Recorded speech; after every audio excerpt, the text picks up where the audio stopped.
Guys, welcome to this tutorial. So in this tutorial we're going to learn about AI site generator or builder, an AI that user signs in, then they can chat prompt the AI to build a site, but then it can also include uploading of docs.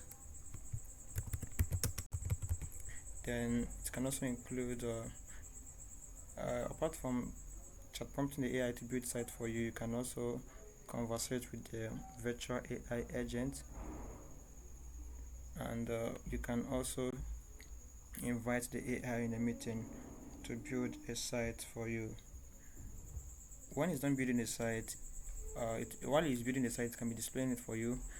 We're all gonna do that. You will see everything. So all you just need to do is to stay tuned, follow the tutorial one after the other, and the sessions. I'll be brief with each of them so you can be able to understand the concept.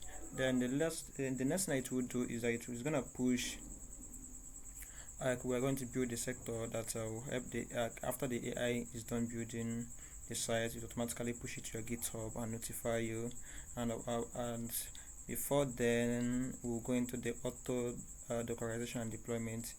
That is it will push your code, dockerize it, and for deployment. And the last one is auto testing. We'll test the user's project before generate a link and send to the user to view the source code and also the live preview. So that is what we'll be learning in this project.